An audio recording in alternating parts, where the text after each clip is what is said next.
So yes, I am from VMware. I've been with VMware for about 2.5 years. Prior to that, I was 30 years in banking. So I'm kind of still kind of in my transition, I guess, to have that mind implant changed.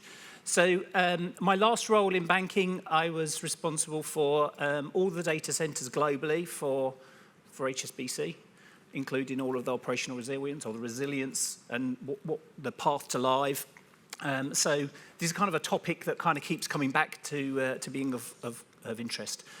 If I could, I'll ask our panel members just to introduce themselves and why they're interested in the topic. So I'll start with Amit, if I may.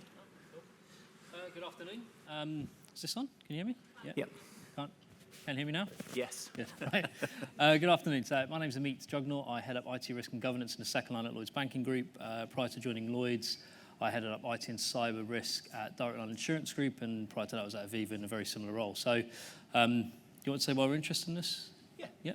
I guess, so I think resilience is a new term, in inverted commas, but it's not really a new concept. So kind of being on that information security, cyber, IT journey, it seems to be sort of new term, but I won't swear on a panel, but it's, same, different day kind of concept.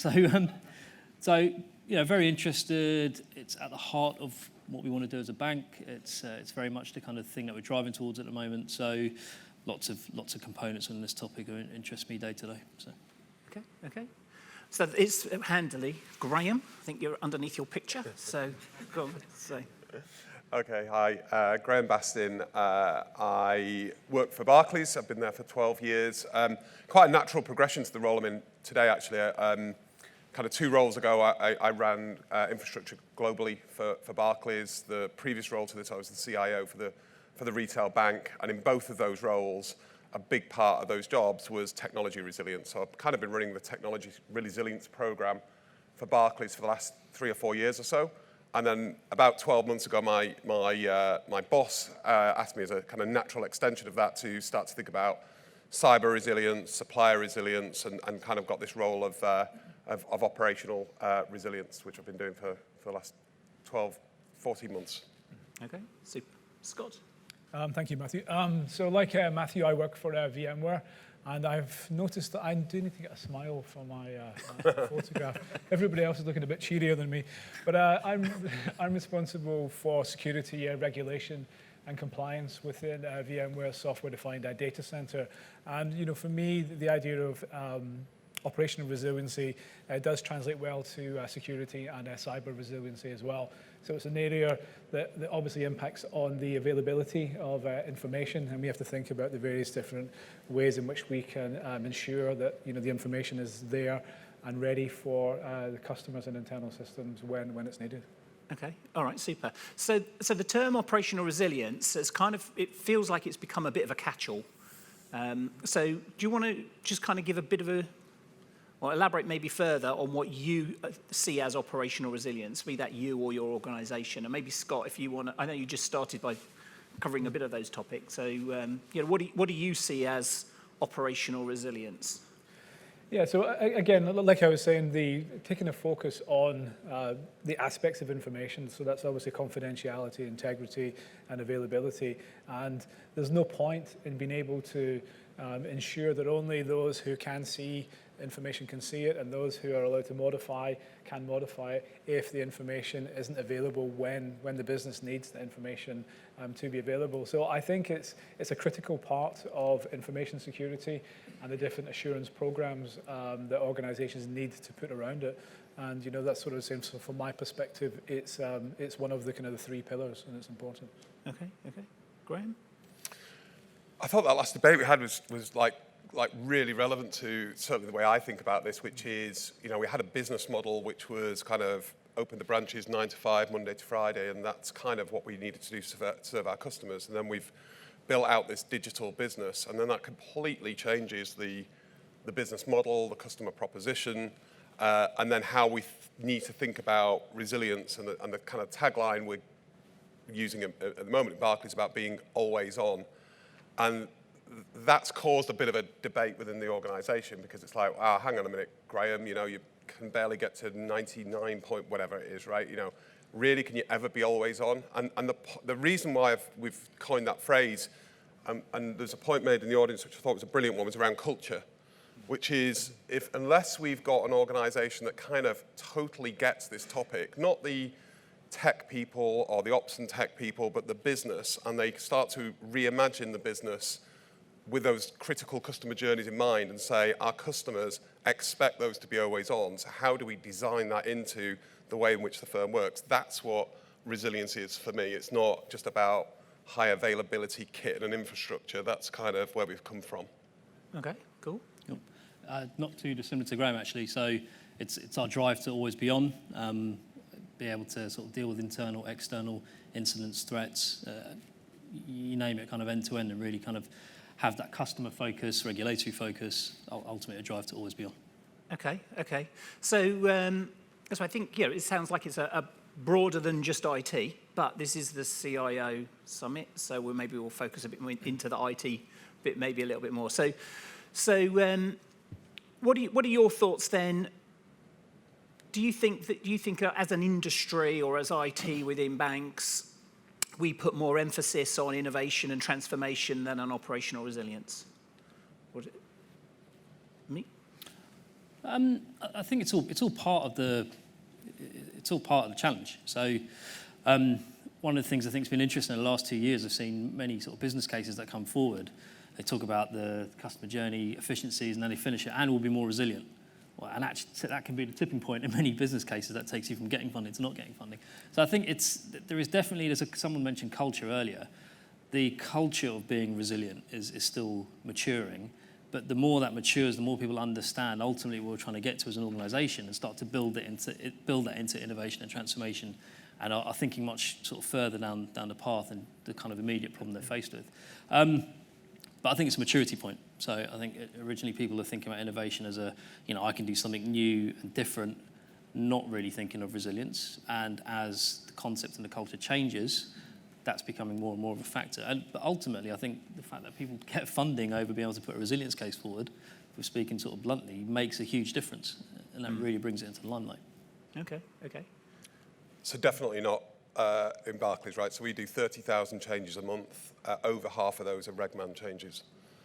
So the capacity to do the next new shiny thing is just taken up with the need to, this is an ongoing dialogue that we have with the regulators around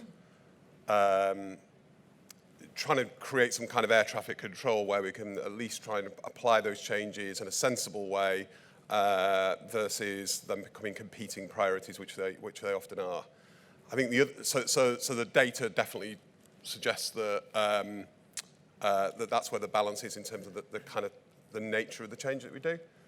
I think, and I think you're going to touch on it later, Matt, right? But what I've noticed in the last, let's say, 12 or 18 months is the SMR regime has really kicked in. So the COOs of the firm are definitely more mindful of, have we got, for the next release, have we also got like the features that our customers want or whatever that may be? Plus, is there a payload of security and resiliency type changes in there as well? And those questions I don't think they really would have been asked by the business, let's say 3, 4, 5 years ago. That's definitely a topic of conversation as where we stand today. Okay. Scott, what do you see with the customers that you're dealing with? I think I see a couple of main disconnects, principally between the C-suite and what's actually happening at a technology level. There's not really much commonality between the business objectives that the C-suite that they care about, and how there's a direct link made to technology decisions and how technology decisions support what is required from an operational resilience perspective. So I think there's definitely work to be done there so that technologists can begin to speak in a more business-orientated language so they can show the value of the activities that they're undertaking in support of these business objectives. But there's also, I'd say, another kind of disconnect sort of further down the chain, if you like, between infrastructure and applications as well. So there's a lot of innovation that's happening with new applications, new lines of business being established, but we're sort of relying on existing infrastructure and existing pieces of technology to try and make that resilient, to make it always available to do that. So I think those are the two kind of areas that I would see there's a bit of a disconnect. Okay. So, Graham, 30,000 changes a month. That's a good. That's quite a soundbite to take away. Where's Barclays on their journey, on that kind of DevOps journey? Is that the kind of DevOps is done? It's now 30,000, or is 30,000 the tip of the iceberg, and actually there's a whole ton more coming? And within that context, where's the ownership or the accountability for the operational resilience element? Is it done by another department, your department, or is it done, in that DevOps team? Where does that fit? So we definitely want to increase the volume of change. There's no doubt about that. We've broken up some of those changes. So in a kind of DevOps way, we're trying to release those things. So rather than it be a big release of our mobile app, we often release certain features. We'll release those features to our customers on one data center, slow release. If it works well, they cross over to both data centers. So I wouldn't say we're particularly mature at that yet. I think there's a way to go. We're also looking at moving some of those workloads to the cloud.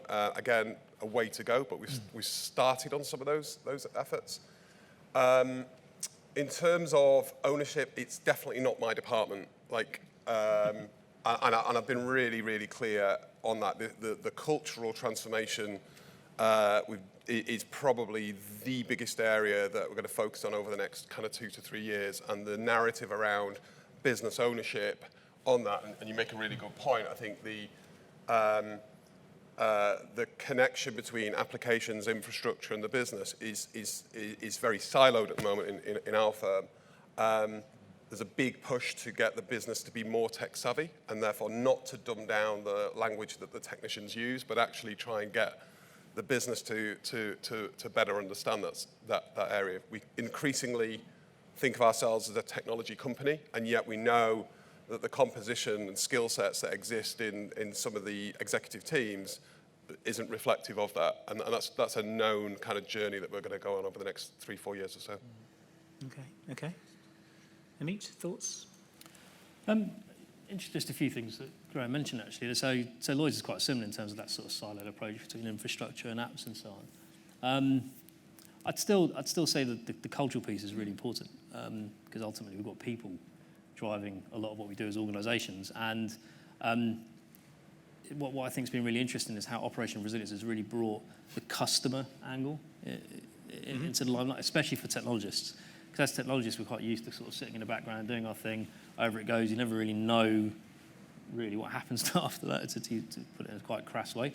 But now we're having conversations about, what's the real impact on a customer?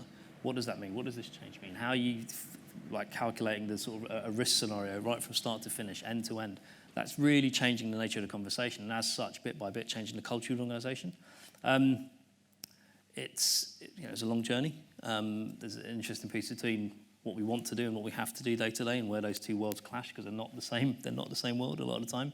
We've got regulatory pressure, SMR pressure, the whole piece. But I think it's a battle that bit by bit, where I don't want to use the word winning; it's too strong. But we're moving forward in that journey. But the cultural piece is really important, and in the last 2 years, I've really seen that as a kind of pivot between being successful and not being successful. Okay. And if we can't get on top of that, I think we'll struggle anyway.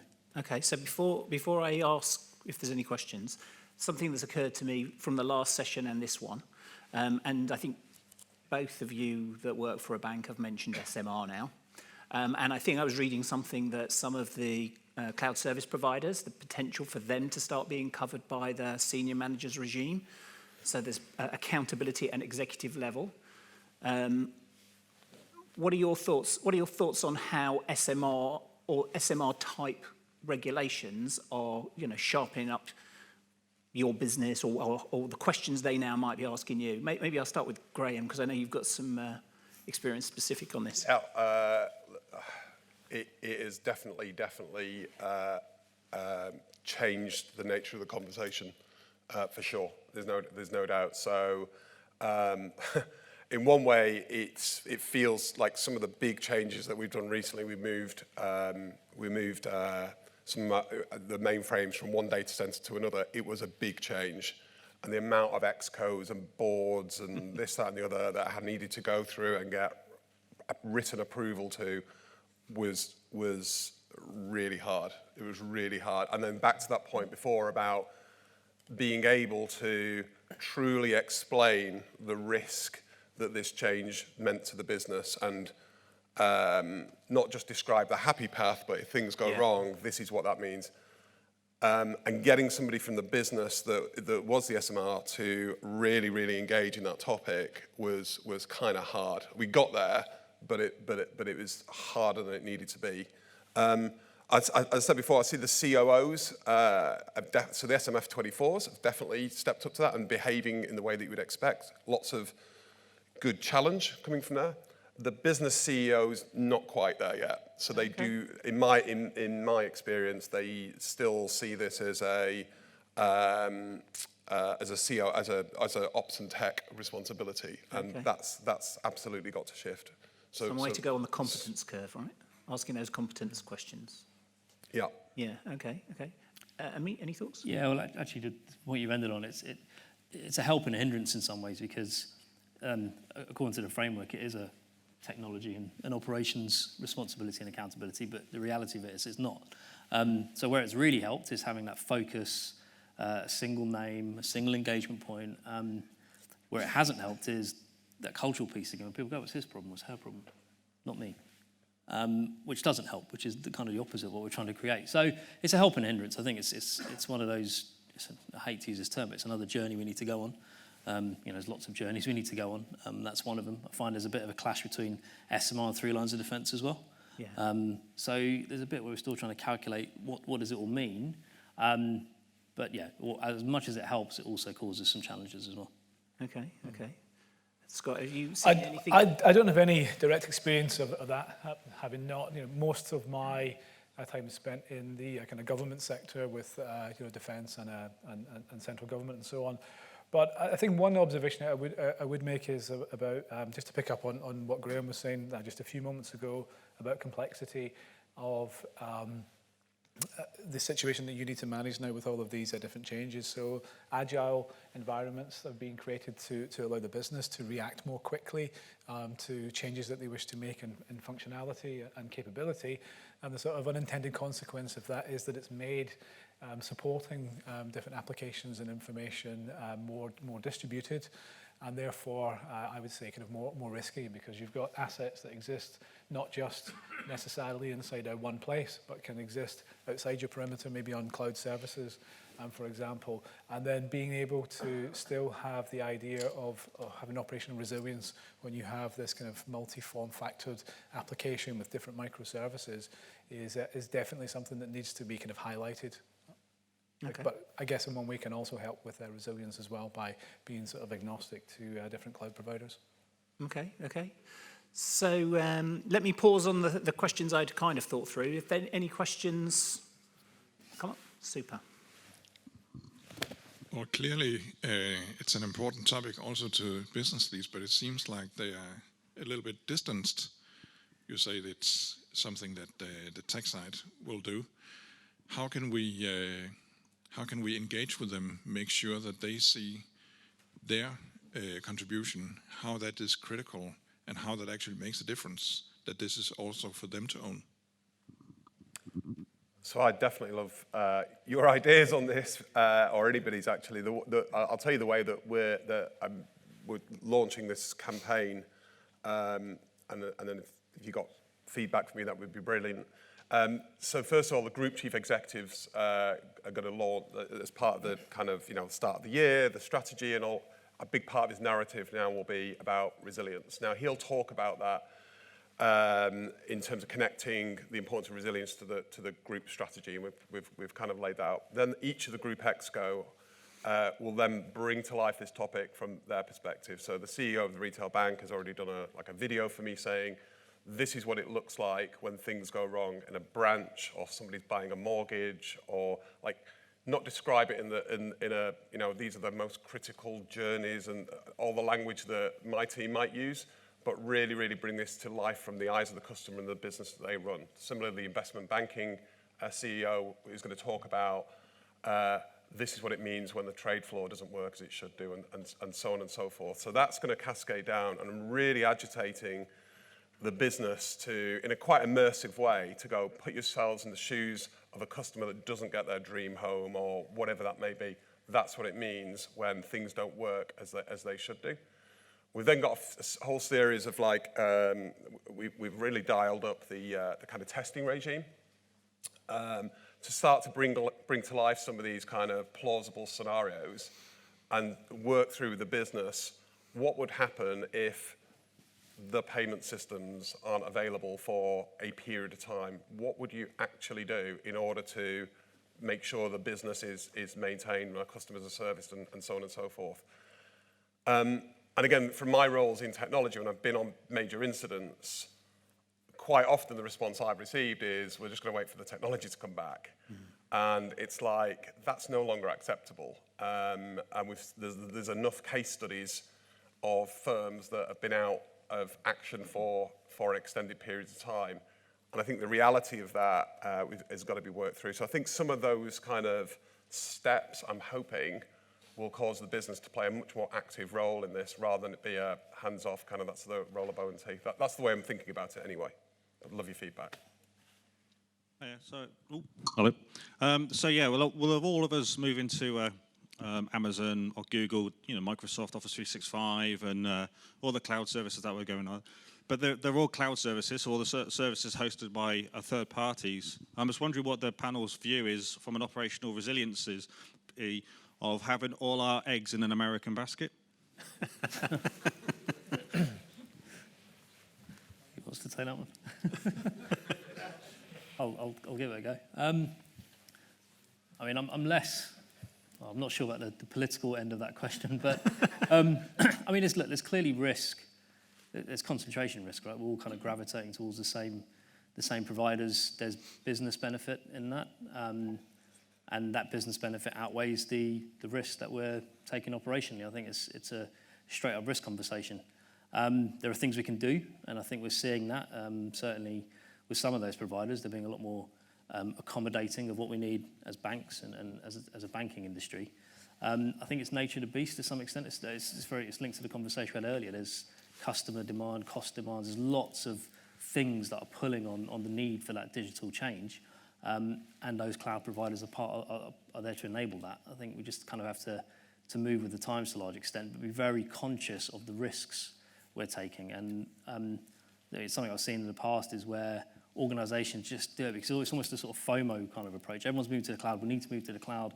Why do we need to move to the cloud? You don't really, I mean, there's some obvious answers, but there's not really a coherent business case a lot of the time.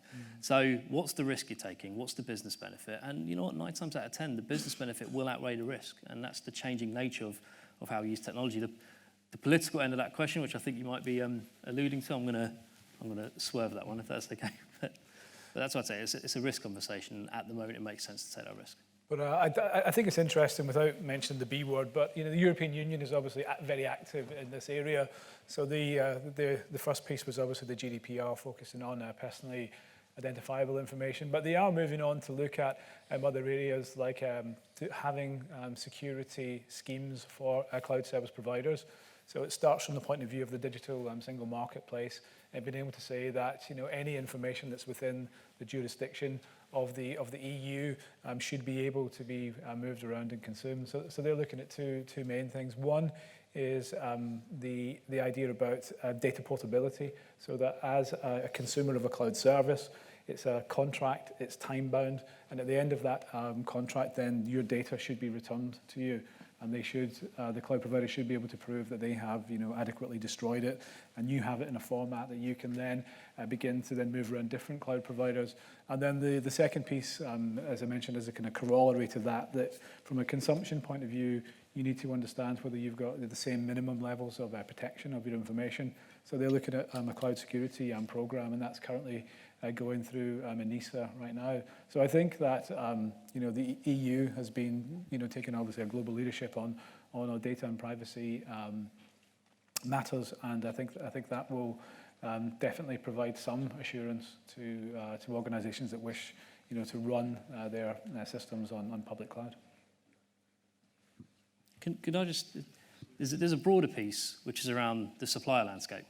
So we talked about cloud, but we all have lots of suppliers within our technology ecosystem, and I think one of the things we need to be really aware of, be it banks, insurance companies, anyone in financial services, is what does that ecosystem look like with the bits you own and control and the bits you don't own and control, and what's the risk associated with that? And that's an area I think we're still finding our feet to a large extent, because a lot of organisations are stuck in the old way of sort of doing supply management. What does the contract say? What did the SLA say? Not what risk am I carrying on a day-to-day basis as having this supplier as part of my ecosystem. And that's probably more of a concern than the move to cloud, to be honest. This ecosystem's huge, and there's loads of it now that we don't own and control, but we still own the risk, and that's probably where I'd put my attention. Yeah, I would agree. The supply chain risk, that's a lot of conversations that we, as VMware, are having with our customers, because effectively, from their perspective, that we are, as part of the supply chain, we are introducing a degree of supply chain risk. So we have to make sure that we can show that, we have, good governance over our staff and our, order management processes and so on. But also in not necessarily the financial services vertical, but we're beginning to see governments thinking very, very strongly about supply chain. And, in the inside telecoms, for example, last summer, the Department for Digital Culture, Media and Sport, they issued a paper on the main risks that they saw to the telco industry, based upon how critical it is to effectively life in the UK. And they identified that the architectures that telcos were building were probably not resilient enough, given the importance of the sector to the economy. And the second piece was on supply chain. So there's lots of work going on there to show, so that companies can actually attest to the strength of their own processes and how they can de-risk the supply chain to customers. Thank you. I guess my question is for both Graham and Amit. You already answered the supplier one, so I'm going to change my question quickly. So, as you mentioned, resilience is not new. I mean, we've been talking about it in slightly different things in BCPDR, and probably resilience as its own. The one thing new that the regulator keeps talking about now is impact tolerance. I almost want to get ideas on how you're engaging with the business and IT in terms of defining that. You alluded to scenarios, but I want a little bit more on that. Thank you. Sure. I'll start. So it's a big deal. The impact tolerance is a really, really big deal. And if it's ill thought through, then it's going to be very expensive and a big headache in the next 5 years or so, for sure.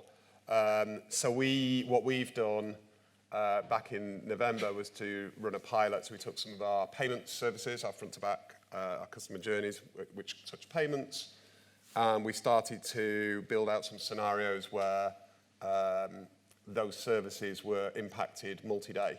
And I very, very, very data driven, started to see where does customer harm kick in, and start to model that. And you get into specifics when you're looking at payments. So actually, like from a corporate perspective, the big corporates are usually multi-banked, right? So as uncomfortable a conversation that might be, but if we were out of the scheme for, let's say, 3 days or something, you would be calling those corporates and say, look, let's figure out an alternative that's not necessarily, in this case, through Barclays, if we've got. And similarly with the counterparty banks and so on, there is, we can, in the US, we can go onto the Fed direct and so on. So it looked as if there's contingency manual processes, things that can be done that would alleviate that. But where it really causes customer harm is on vulnerable customers, for example, or on schemes like faster payments. So I was having a very interesting conversation with a business, which was, hey, like before technology came along, how did you do this stuff like 40 years ago? Like, do we just need to go dust down the manual and like practice that. Is that what this is about? But for things like faster payments, of course, that doesn't exist. So so it's relatively new. We've got some data points that says this is when mortgage payments would be a problem, this is when salaries would be a problem, and we're starting to model that out and say what are the things that we need to invest in. And we're using that to inform both the consultation paper and the body of work that we've got over the next 2 to 3 years. So very early on. And it's with the CEOs of the different businesses, do you feel? It's with the COOs, yeah. It's not too dissimilar. I mean, the customer conversation is ever present. So what does this mean for customers? Vulnerable customers, again, plays a big part in that. What will actually happen, in the process that we execute, what makes us a bank? And then sort of pulling that all the way back into the IT one and go, well, what does this mean in terms of what we have to do day to day to sort of stay within appetite tolerances, whichever sort of term you want to use. Being in a sort of second-line risk role, the board metrics piece is a bit where sort of custodians around, and there is a board metric, there is a customer metric, there's an IT metric, and actually those need to come together. So that's the angle we take, but it's early days. I have a very biased risk view. If you speak to colleagues in the operational space, they'll have a very biased operational view about what's actually doable. Like you say, you dust down the manual, and that alone takes 3 days. That's not going to work in today's world. But there's still IT complexities that mean it's not a 10-minute recovery, right? So early days, but customer is absolutely at the forefront of it. So you're defining impact as impact on customer versus impact on us as a business? But both. So the FCA are obviously more interested in the customer element, and that's where we focus, to be perfectly honest, versus the systemic risk that the payments kind of systems being mangled up would generate. But doing both. But the customer conversation helps drive it with the IT community, I think, because they can relate to that. There is a much bigger sort of macro piece, but the minute you introduce customer, that accelerates the conversation quite a bit. I think recent events, there's obviously events recently where firms have been, had multi-day outages. That's certainly got the interest of the excos and the boards that I work with. I think if I would have talked to them about some of those events, let's say 3 years ago, they would have felt, it would have sounded like Graham's trying to, the sky's falling, and but now I think they recognise that, one of the exercises that we're going to do this year is the loss of Active Directory, right? I talked about cyber resiliency earlier. I don't mean that in the sense of a cyber attack necessarily, but I'm saying what happens if our data got mangled up because there's some fat-fingered developer or a malicious insider, so we've got backup and recovery process. I'm sure everybody, in the audience has, but I'm really questioning that and saying, how does that data lineage really work? We're looking at cyber vaults and all the rest of it, but it's less around the technical solutions. I want to see whether we've actually got a playbook and a recovery plan that's worth the paper it's written on, and I want to just really kick the tires on that. Okay, right. So, if I may, I think we're running short on time. I'm being saluted or something. So, I'm going to try and squeeze 2 more questions in. So the first one, which I hopefully will resonate for folks, is there's a thought that legacy systems and legacy processes are now so complex from compound changes that we keep changing the same bit over and over again, that they've become unsupportable.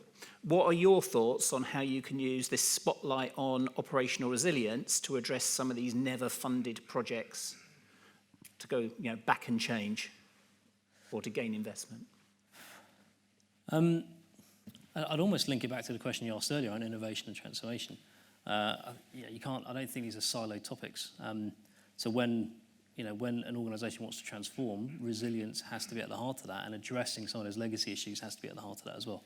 I don't think there isn't a golden. I can't remember the term the government uses now, but the sort of magic pot of money that will go and fix legacy issues. Partly because I don't think people really know how to fix legacy issues. If it was that simple, someone had to do it and just cost a load of money, well, we'd have probably done something about it by now. So I think it's very much around how transformation and innovation can enable remediation, with resilience being a sort of common thread throughout that. Okay. So I don't worry about legacy as much as the Exco and like again, it comes back to there's kind of like there's an uninformed view on legacy. People talk about legacy and mainframe in exactly the same sentence, and we've got a pretty modern mainframe. We've done a lot to kind of hollow out some of the rich functionality that was put onto the mainframe that should never have sat there, and we've put that functionality into the channels, and we kind of like keep this thing that is absolutely fit for the purpose for the volume of transactions that run through it. I've got no problem with that, and we kind of bubble wrap that up and say, look, don't mess with it, because it's the change that is really the biggest cause of operational incidents. Not, there's not a strong correlation with what you might call legacy. Now, we did go through a program of unsupported infrastructure and applications and upgrading that, and there's kind of an evergreen program going with it. So I'm not sat here saying I'm not worried about it, but it's not my biggest worry. The biggest worry is actually change and how we control that change and keep that velocity up that we talked about earlier. I think the other thing I'd link to that, everyone's moved around, so I've lost the gentleman that said it, but I think there's a really good comment that was made in the previous session around attracting talent and retaining talent. And we, you know, for the last 6-7 years, we've hired about 600 apprentices at the technology centre that I run.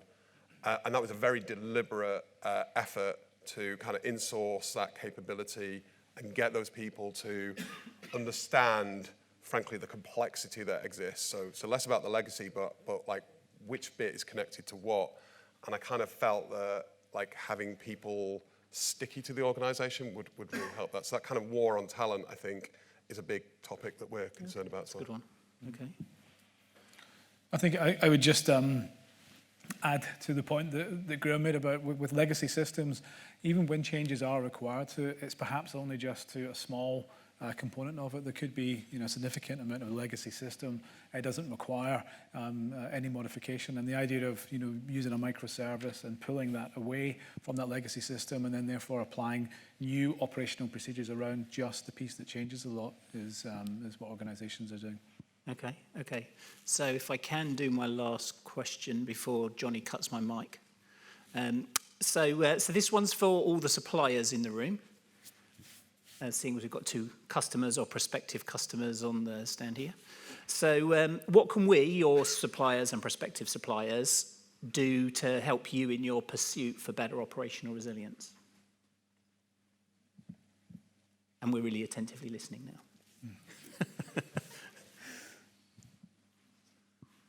Do you want to go first? So the bit I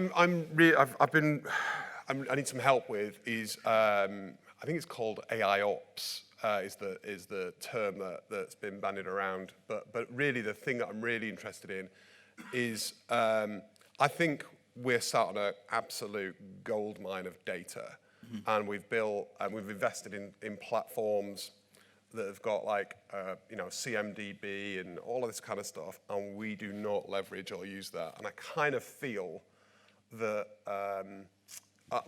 not feel like there's no way that we will win in this game without a significant investment in automation, and I want the automation to be kind of data-led.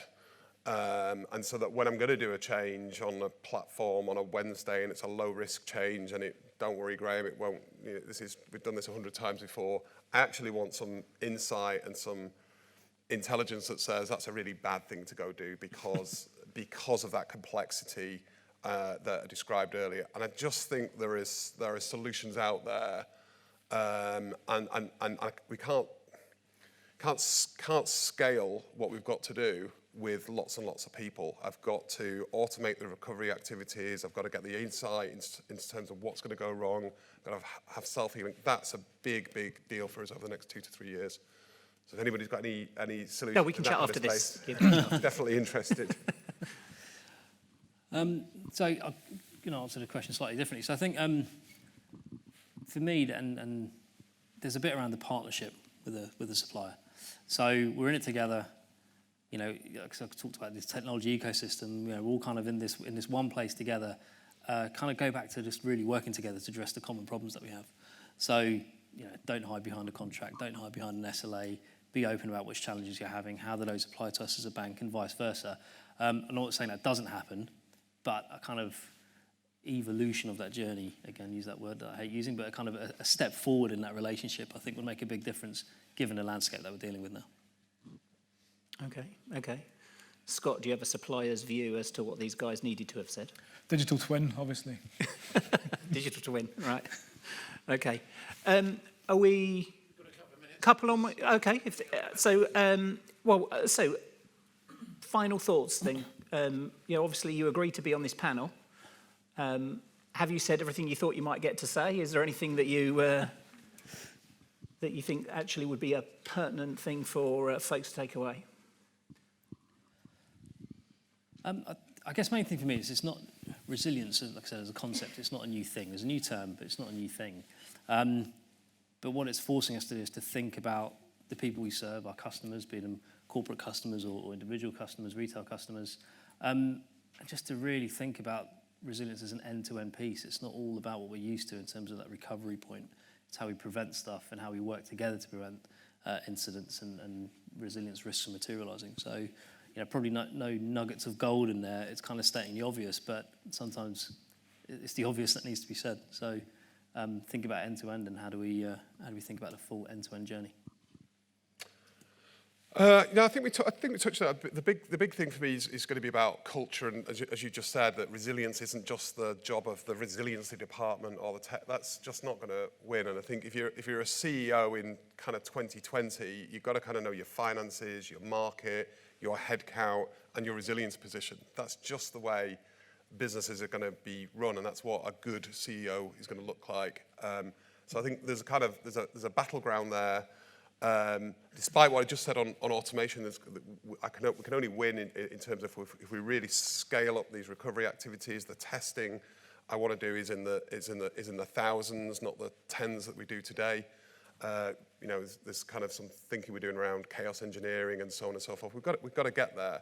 But then the people aspect is all important. We're still in a people business, and using the technology to allow our people to really understand what our customers want will probably differentiate us, because we're not just a digital only bank, and that's not, and it's our strategy to be a multi-channel bank. So getting our people to spend more time on service to customers, not trying to repair and fix things that are broken, is a big part of the proposition that we're trying to build out.